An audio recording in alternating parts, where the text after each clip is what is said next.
Hello, everyone. Welcome to When Passion Meets Profit. This podcast is really put together for people that really know they can make a great income doing what they love. It's not for anybody who thinks that's impossible. It's never going to work. It works. I promise you that. I'm Patricia Noel Drain. I'm your host for this particular episode, and I'm calling it, which is really fun for me, Hey Boomer.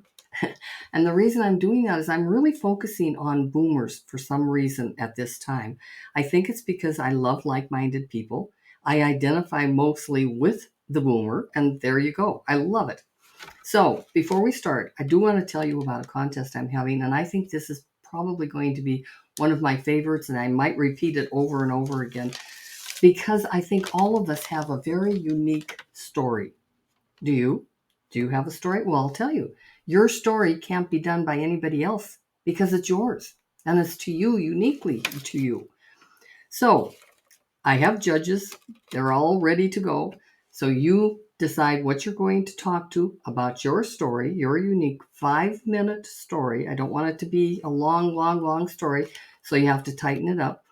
And then not only will you win a prize, but you'll be interviewed on the show and talking about your story. So I think it's so much fun.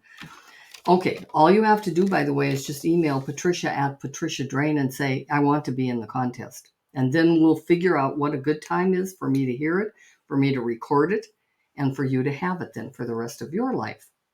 Okay, so I want to go back to the show now and tell you it's kind of a different one today. It's because I bet there were 12 of them in the room. It was kind of in a circle around a circular table. And they were asking questions. Now, they were all boomers. This was a boomer kind of event. And here were the questions. And I thought I'm only going to share two. I mean, I have many more to share, but here's the first one. I'm a teacher. I'm sick of getting up every day and spending time with kids. But what can I do? I've been doing this my whole life. That's a really good question. Her name is Kathy. Here's my answer. Kathy, I'm going to give you an assignment. I want you to make a list of everything you know anything about. If it's even gardening, put that down. Now, you can keep adding to the list because people that do this really get into it. They really have fun doing it. I had a girl one time and she had like 100 things down on her list, if you can imagine. But these were things that were really fun to her. Ice skating. She could teach somebody to ice skate, she said. She said, I love to ski in the winter. Could she teach somebody that? Yes, if she wanted to. They were way down on her list. So you list all the topics that you have some knowledge of, and then I want you to star the top three. The three that you know would really help somebody else, and the three that you know you could share with somebody else. You could teach that to somebody else, or even write about it. If you could write a blog about it, you could do whatever you want with it. I'm going to share the ones that I personally came up with, and I just made a list just like I'm asking you to do, and then I marked my top three. And here were my three.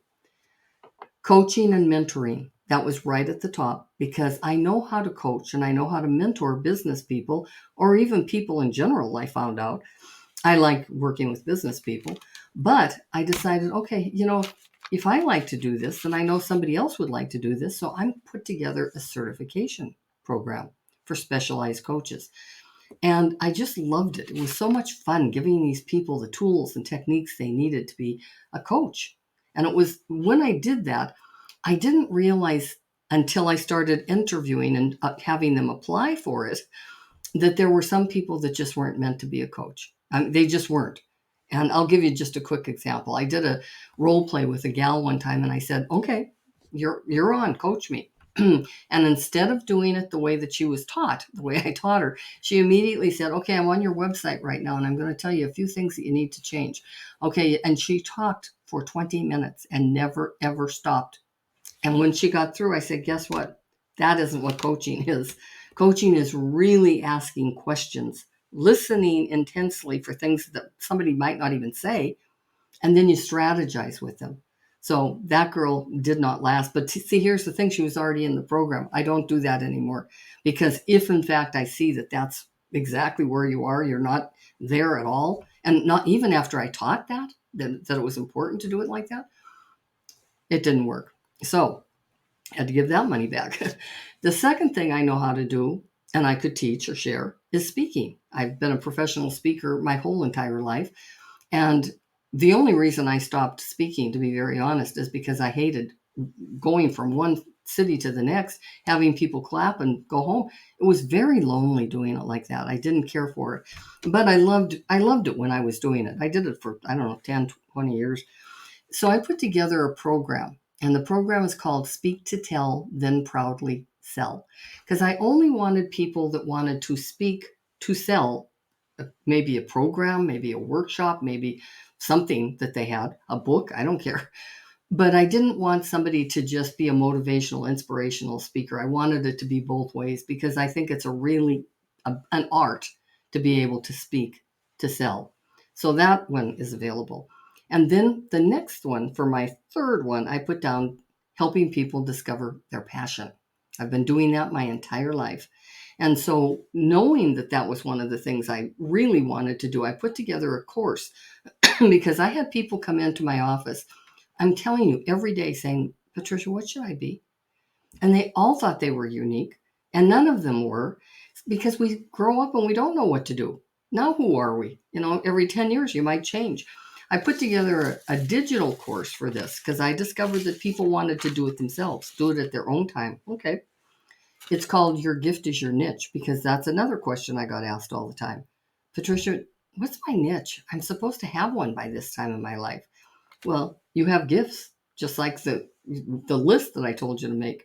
You have gifts, and those gifts you should utilize, and you can make an income with them if you choose. And that's what that digital course is all about. And the funny thing is, I started to ask people, do you really want to do this by yourself? Because see, I was with the course for a long time, doing Q&A and all of that. Yes, they did it at their own time. Some of them could get through the 6 modules immediately, and others, it would take 6 months to get through. So I understood it, and I listened, and I made it into a digital course for them. Okay, second question, and it's from Mariah. I love that name, by the way. Her question was, how do you know if you would be a good coach? I have been wanting to try it for years. Now, this is something that a lot of people don't like that I do, but I do it. I have 3 questions for you, Mariah. Number 1, have you helped someone get clear about a problem that they were having? Okay. Number 2, are you a great listener? Not a good one, a great listener. And number 3, are you curious, and do you ask good questions, probing questions? And here was my thing. If you said yes to all 3 of those, I promise you, Mariah, you're going to be a great coach. But if you said, not really, I don't really listen that well, maybe you can develop that skill. I hope so. But you wouldn't be able to come into my program because we just get started and get into the business of it immediately. So, and you heard me say it, I call it my QLS theory. You question, you listen, you strategize. And that's what I do, especially in my one-on-one coaching. I love them. They're fun. If you think you're a fit for that, if you think you're ready for that, I honestly want you to email me, patricia@patriciadrain.com, and say, I'm ready, Patricia. Until we meet again. It's Patricia Noel Drain.